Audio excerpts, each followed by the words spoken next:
Hello friends, welcome back to my channel learn with Richa.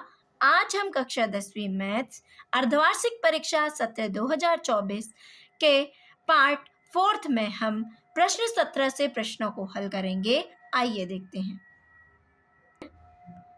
15 metre भुजा वाले एक वर्गाकार घास के मैदान में एक कोने पर लगे खूंटे से एक घोड़े को 5 मीटर लंबी रस्सी से बांध दिया गया है। ज्ञात कीजिए कि मैदान के उस भाग का क्षेत्रफल जहां घोड़ा घास चर सकता है। तो आइए देखते हैं। सबसे पहली बात, एक क्या बना हुआ है? 15 मीटर भुजा वाला एक वर्गाकार घास का मैदान है। ठीक, यह है 15 मीटर भुजा वाला एक वर्गाकार घास का मैदान। ठीक, यह है।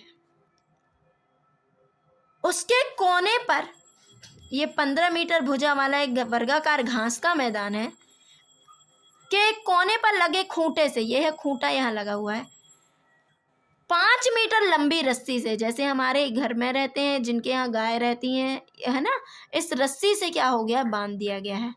यह है। ठीक, ये घोड़े को क्या कर दिया गया है, बांध दिया गया है। तो 5 मीटर लंबी रस्सी से क्या कर दिया गया है, बांध दिया गया है। तो ये लंबी रस्सी है, तो घोड़ा कहाँ कहाँ घास चर सकता है, ये जहां तक उसकी रस्सी पहुंच सकती है, तो इतने भाग में घास चर सकता है ना।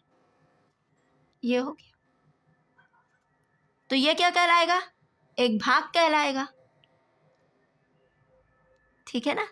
तो यहां पर ये वर्ग है, तो इसका प्रत्येक कोण क्या होता है, 90 अंश। तो ये क्या, थीटा क्या हो जाएगा, 90 अंश, और त्रिज्या क्या हो जाएगी, 5 मीटर। तो क्षेत्रफल निकल आ जाएगा, त्रिज्य खंड का क्षेत्रफल। ठीक है ना। तो आइए देखते हैं क्या दिया है। क्या हो जाएगा, त्रिज्या r बराबर, रस्सी की लंबाई क्या कहलाएगी, त्रिज्या कहलाएगी। कितनी है, 5 मीटर। ठीक, अब थीटा क्या हो जाएगा, 90 अंश। तो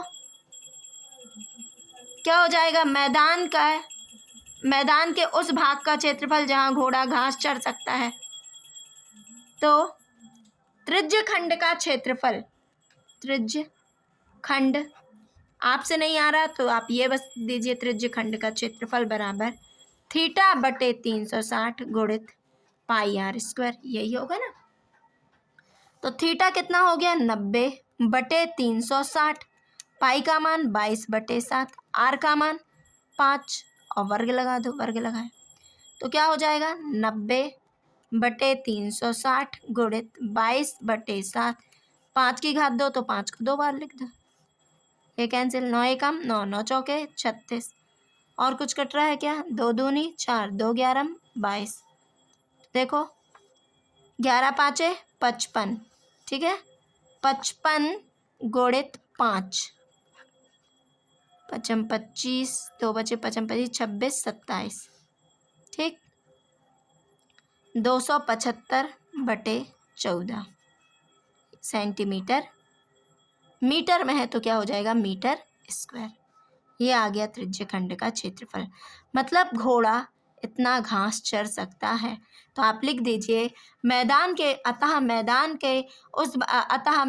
उस भाग का क्षेत्रफल जहां घोड़ा घास चर सकता है 275/14 वर्ग मीटर है।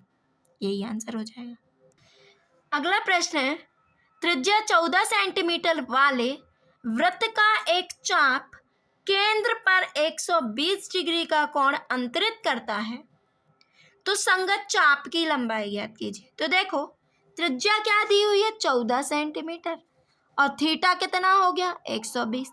संगत चाप की लंबाई तो क्या होता है सूत्र, थीटा बटे 360 गुणे 2 पाई आर। तो आइए देखते हैं, तो क्या होगा, क्या दिया हुआ है, दिया है त्रिज्या आर कितनी दी हुई है, 14 सेंटीमीटर, थीटा कितना दिया हुआ है, 120 अंश। तो संगत चाप की लंबाई प्रश्न में ही दिया है, तो संगत चाप की लंबाई कितनी हो जाएगी? थीटा बटे 360 गुणे 2 पाई आर। थीटा का मान क्या हो जाएगा? 120 बटे 360 गुणे 2 पाई 22/7। ये आप 2 लगाना भूल जाते हैं, याद रखिए। वृत्त की परिधि होती है ना 2 पाई आर, तो ये 2 पाई आर, आर का मान कितना है? 14। ये हो गया, ठीक। ये कट रहा है, ये कैंसिल। 12 एकम 12, 12 तिया 36, 7 एकम 7, 7 दूनी 14, और कुछ नहीं, तो 22 दूनी 44, 44 दूनी 88, 88/3। लंबाई है तो किस में रहेगी? सेंटीमीटर है तो सेंटीमीटर में। ये हो गई। अतः संगत चाप की लंबाई क्या हो जाएगी? 88/3 सेंटीमीटर। ये हो जाएगी। ये आ गया आंसर।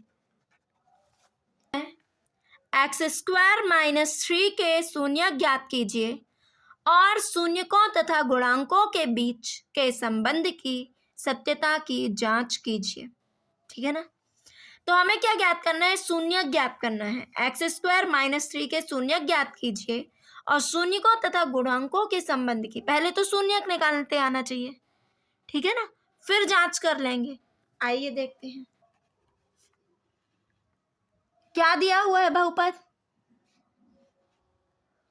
दिया गया बहुपद, ठीक है ना, इतना तो आप लिख लेंगे ना। दिया गया बहुपद क्या है? x² - 3, ठीक है ना, x² - 3। अब x² - 3 है तो क्या हो जाएगा? x²। अब इसको भी लिख लो। इसको कैसे लिख सकते हो? 3 √3 3 होता है, तो इसको लिख लो √3 का वर्ग। लिख सकते हैं इसको ऐसा, लिख सकते हैं ना, क्योंकि √3 3 होता है, तो इसको ऐसा लिख सकते हैं। अब ये क्या बन गया? सूत्र बन गया a² - b²। क्या होता है? a + b और a - b। इस फॉर्मूले से आया है, सर्वसमीका से, ठीक। अब ये आ गए। अब x + √3 बराबर 0 मान निकाल लो। x बराबर क्या हो जाएगा? ये प्लस इस साइड आएगा -√3। अब इसको एक बार इसको ले लो, 0 के बराबर कर दो। x - √3 बराबर, तो x बराबर क्या हो गया? इस साइड आएगा √3। ये हो गया। ये हो गए शून्यक। 2 मानने का, जितनी घात उतने शून्यक। तो घात 2 है तो कितने शून्यक आएंगे? 2 मान आए। एक बार आया ऋण √3 और एक बार आया +√3। अब जांच करना है, तो जांच, तो क्या होगी जांच में? शून्यकों का योग, शून्यकों का योग।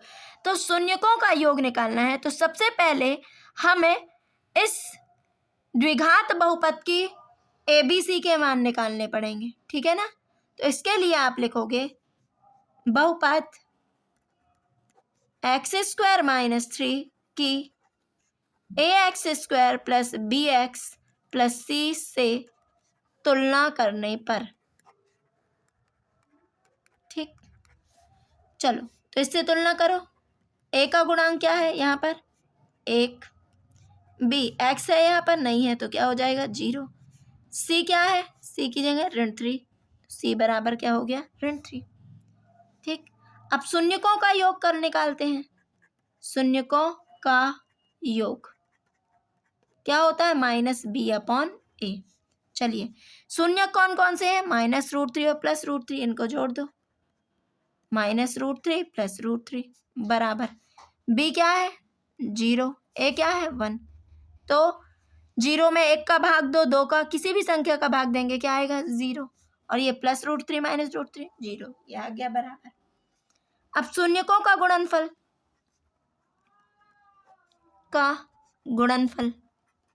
क्या होता है? c/a। c कितना दिया हुआ है? शून्यकों का गुणनफल, तो -√3 और √3, इसका गुणा कर दो। c का मान कितना है? -3/1, ये मान रख दिए। तो √3 3 माइनस बराबर आ गया। यह हो गई जांच, ठीक है। इस तरह से करना है। एक द्विघात बहुपद ज्ञात कीजिए जिसके शून्यकों का योग तथा गुणनफल क्रमशः 0 और √5 है।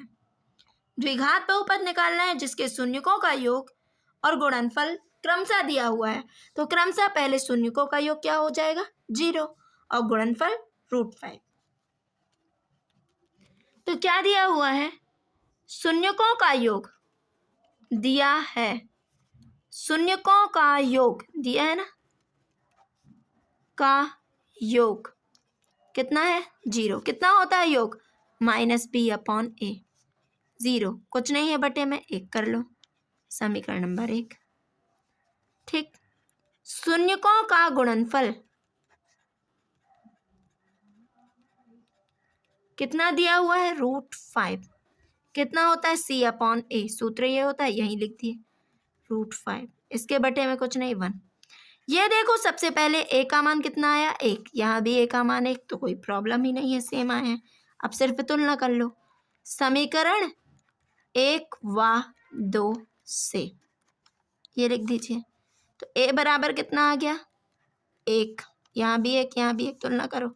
b बराबर क्या हो जाएगा 0, 0 ऋण रहे या धन रहे 0 तो 0 होगा। और c बराबर क्या आ गया √5, तुलना करके ले लिए।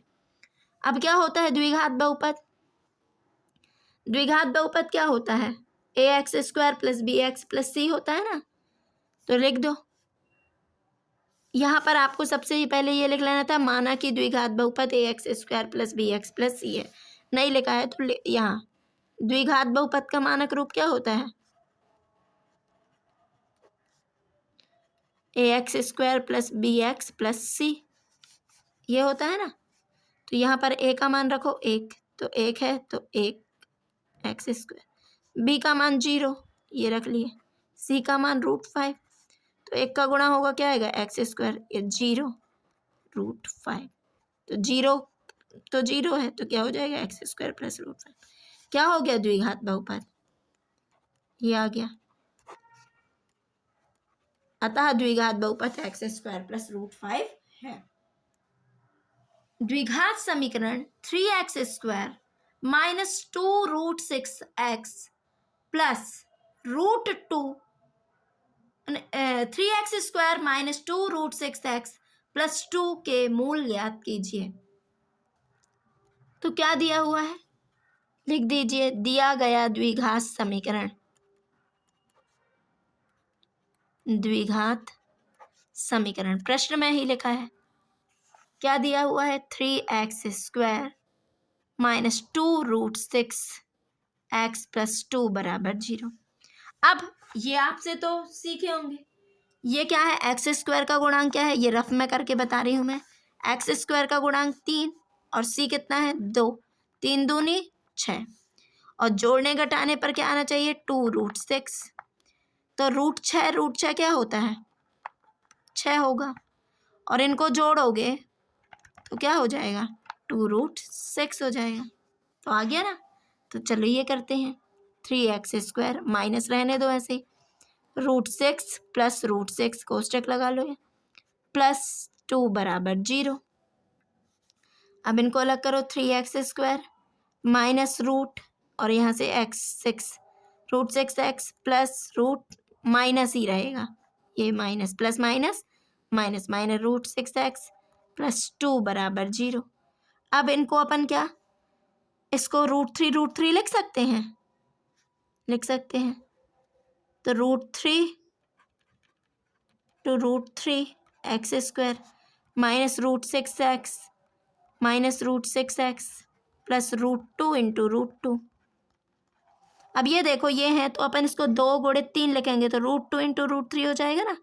तो अब इन दोनों में कॉमन क्या है, ये इन दोनों में और इन दोनों में, तो इन दोनों में √3 कॉमन है, तो क्या बचेगा, क्या कॉमन है x, √3 और x कॉमन है तो ये आ गया बाहर, कोष्टक लगा, √3x माइनस यहाँ क्या बचेगा 3 निकाल लिए 2, √2 ऋण यहाँ क्या आएगा √2 है ना 2, तो अंदर क्या बचेगा √3। अब ये ऋण बाहर है तो अंदर क्या हो जाएगा, ये धन है तो यहाँ ऋण √2, x भी बचा है, ये आ गया।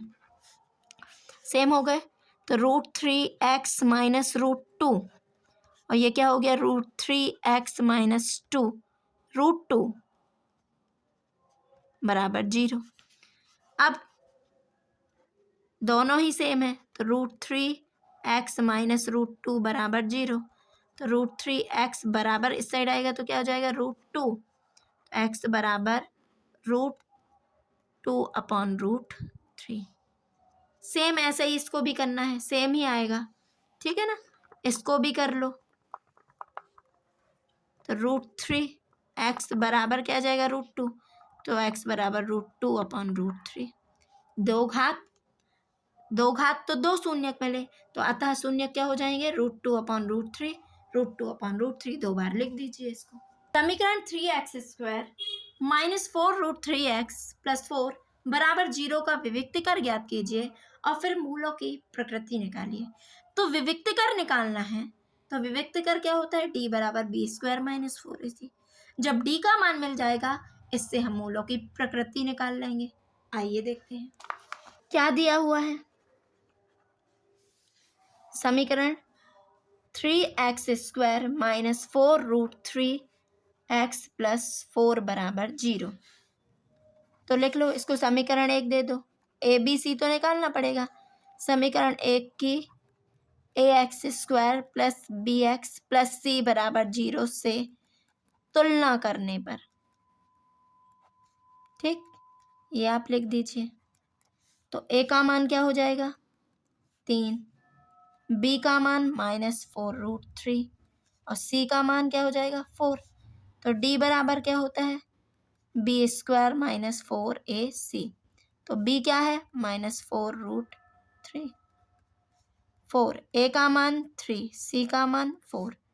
तो क्या हो जाएगा, इसको ध्यान से करो, तो 4 ऐसा लिखोगे 4√3 और 4√3, ये 4 चौके 16, √3 3, 16 × 48 और ऋण ऋण क्या हो जाएगा धन, ठीक है। और 4 चौके 16 × 48, 48 में से 48 क्या है 0। ये आप यहाँ गलती कर देते हैं ना, तो ये ध्यान रखिए।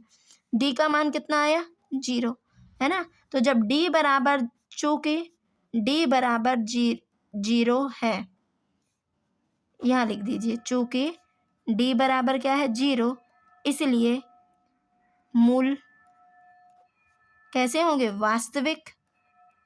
वास्तविक व बराबर होंगे, ठीक। ये आंसर हो गया। x और y में ऐसा संबंध ज्ञात कीजिए कि बिंदु x y बिंदुओं 3, 6 और ऋण 3, 4 से समदूरस्थ हो।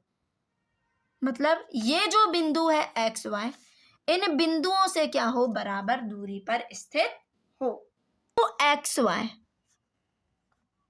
ठीक, तो देख लेते हैं, चित्र बना लीजिए। बिंदु x y, तो हम इसको दे दिए x y, ठीक। बिंदुओं 3, 6 वो किससे ऋण 3, 4 से क्या हो समदूरस्थ हो। ये जो बिंदु है, बिंदु ये 3, 6 व ऋण 3, 4 से क्या हो समदूरस्थ हो, मतलब बराबर दूरी पर स्थित हो। ये बराबर दूरी पर स्थित हो तो संबंध निकालना है, मतलब AP बराबर क्या हो गया BP, ठीक। तो लिखोगे, क्या लिखोगे, बिंदु P, हमने P माना है PXY बिंदुओं A 3, 6 व B ऋण 3, 4 से समदूरस्थ है। तब AP बराबर क्या हो जाएगा BP, AP बराबर BP, ठीक। अब AP बराबर BP है, तो हम इसका क्या कर देते हैं, ये हो गया, दो बिंदुओं के बीच की दूरी निकाल लीजिए। तो दो बिंदु क्या हो गए 3, 6 और इन दोनों के A और P के बीच की दूरी, तो x1 ये, y1 ये, x2 ये, y2 ये, तो घटाओ 3 ऋण x का वर्ग दो बिंदुओं के बीच की दूरी से, 6 धन 6 ऋण y का वर्ग। ये हो गया बीपी इन दोनों के बीच की। तो ये हो गया x ऋण ऋण, ये ऋण सूत्र का रहता है तो ऋण ऋण क्या हो गया धन, x धन 3 का वर्ग धन y ऋण 4 का वर्ग। दोनों पक्षों का क्या कर देते हैं वर्ग, दोनों पक्षों का वर्ग करने पर, ठीक, तो कर दो वर्ग 3 ऋण x का होल स्क्वायर धन 6 ऋण y का होल स्क्वायर बराबर x धन 3 का होल स्क्वायर धन y ऋण 4 का होल स्क्वायर। ये कर दिए वर्ग। अब जब वर्ग कर दिए तो ये रूट क्या हो जाएगा, हट जाएगा, तो क्या बचेगा 3 ऋण x का होल स्क्वायर धन 6 ऋण y का होल स्क्वायर बराबर x धन 3 का होल स्क्वायर धन y ऋण 4 का होल स्क्वायर। अब ध्यान दो, यह होता है a ऋण b का होल स्क्वायर, यहाँ सूत्र लगेगा सर्वसमी का, तो a हो गया ये और b हो गया x, ठीक है ना। a ऋण b का लगा रहे हैं तो कोई ऋण b ऋण का नहीं रहेगा। अब यहाँ पर a ऋण b का फॉर्मूला क्या होता है, a स्क्वायर धन b स्क्वायर माइनस 2ab, तो सिर्फ मान रखो, तो 3 का वर्ग धन b का वर्ग x का वर्ग ऋण 2 a का मान 3 b का मान x धन यहाँ पर भी a का वर्ग धन b का वर्ग ऋण 2 a का मान 6 b का मान y। यहाँ पर a प्लस b का वर्ग x square plus b square 2ab, ठीक है ना, y स्क्वायर प्लस 4 स्क्वायर, ये तो आपसे बनता माइनस 2yb, ठीक, माइनस 2ab, ठीक, इस तरह से हो गया।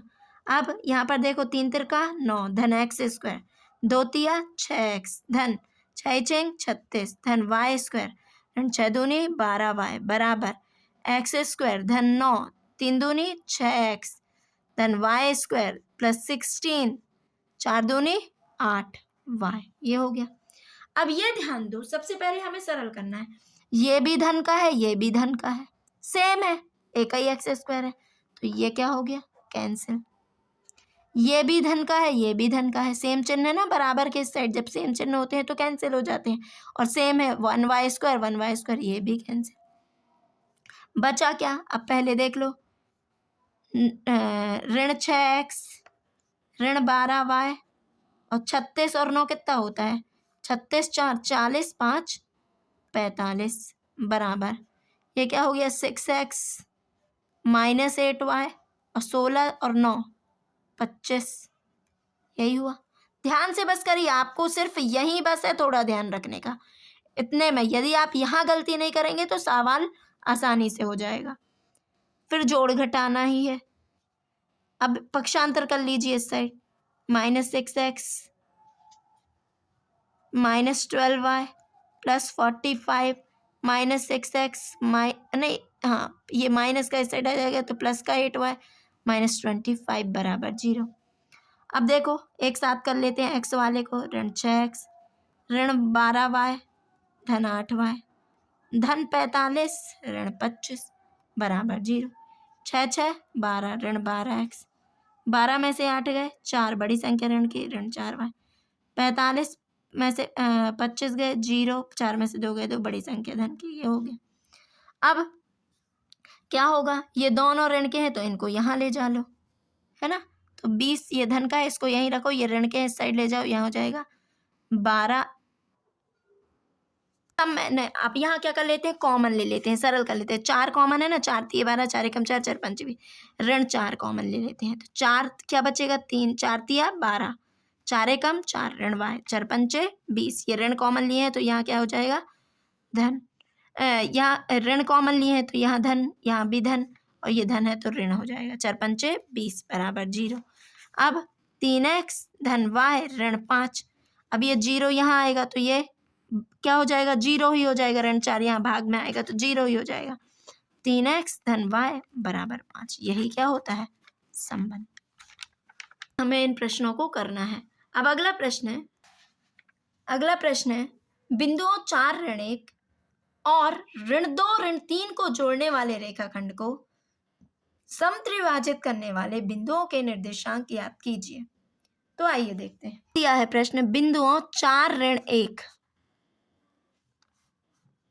4 ऋण 1 और ऋण 2 ऋण 3, इसको दे देते हैं ए, इसको दे देते हैं बी। कितने भागों में बांटना है? 3। चलिए 1 2 1 2 3, ये 3 भाग हो गए। समत्रिभाजित 3 बराबर भागों में करना है, तो ये हो गए। तो इनको दे देते हैं P, इसको दे देते हैं Q। ठीक है ना, ये हो गया।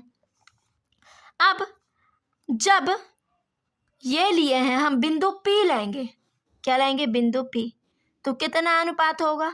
1। और ये कितने? ये 1, 3 भाग है, ये भाग 1, ये भी 1, ये भी 1, 3 बराबर भाग है। ठीक है ना। अब जब हम बिंदु P लेंगे, ये लिए, ठीक, ए बी, ये कितना है? 4 ऋण 1 और बी ऋण 2 ऋण 3। तो P लिए हैं, तो जब बिंदु P लेंगे तो ये कितना भाग है? 1। तो ये अनुपात कितना है? 1:2, है ना। तो क्या हो जाएगा? 2 हो जाएगा ना। तो लिखोगे, माना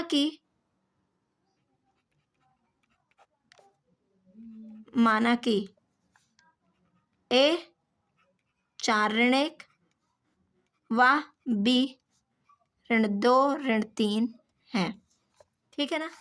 बिंदु P के निर्देशांक आप सरल लिख लीजिए, ये ज़्यादा मत लिखिए। बिंदु P के निर्देशांक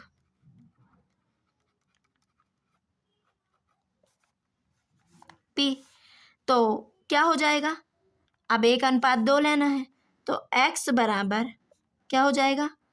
m1x2, है ना। सूत्र क्या होगा? m1x2 plus m2x1 upon m1 plus m2। ठीक, तो m1 कितना हो जाएगा यहाँ पर? 1 और m2 कितना हो गया? 2, ये ले रहे हैं, तो m1 1, x2 कितना है? यहाँ पर ले लो ऋण 2, धन m2 2, x1 4 बटे, इन दोनों को जोड़ दो, 1 धन 2, तो कितना हो गया? बराबर 2 एकम 2 ऋण 2, 4 दूनी 8 बटे 3, 8 में से 2 गए 6 बटे 3, 3 एकम 3, 3 दूनी 6, कितना आ गया? 2, ये हो गया। अब y बराबर क्या होता है? m1y2 plus m2y1 upon m1 plus m2। अब यहाँ m1 तो 1 ही है, ठीक है। y2 क्या कहलाएगा? ऋण 3, धन m2 कितना है? 2, y1 कितना हो जाएगा? ऋण 1 बटे 3, तो 3 एकम 3, 2 एकम 2, धन ऋण 2, तो क्या आ जाएगा? ऋण 5 बटे 3, ये हो गया। एक मान ये निकल आया, एक मान ये निकल आया। तो बिंदु P के निर्देशांक क्या निकल आए? 2 ऋण 5 बटे 3। ठीक, अब Q लेते हैं जब अपन, ये चित्र बना लो। ए बी, ए के क्या है? 4 ऋण 1 और बी के क्या है? ऋण 2 ऋण 3। तो Q कहाँ बनाए हैं? यहाँ। तो अब यहाँ कितने भाग हो जाएंगे? 1 और 1 2, और ये अनुपात ये हो जाएगा बिंदु Q का, 2:1। तो बिंदु Q के निर्देशांक,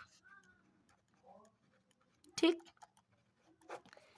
इसमें x बराबर m1x2 plus m2x1 upon m1 plus m2। तो x बराबर m1 क्या हो जाएगा? 2, अब 2:1 हो गया, x2 ऋण 2 धन m2 कितना हो गया? 1, x1 4 बटे 2 धन 1, तो 2 दूनी 4 ऋण 4, 4 एकम 4 बटे 2 और 1 3, 4 में से 4 गए 0, 0 बटे 3 क्या हो गया? 0। अब y बराबर m1y2 प्लस, विभाजन सूत्र यही होता है ना, m2y1 upon m1 plus m2। तो y बराबर क्या हो जाएगा? m1 का मान कितना है? 2, ठीक है ना। y2 का मान कितना है? ऋण 3,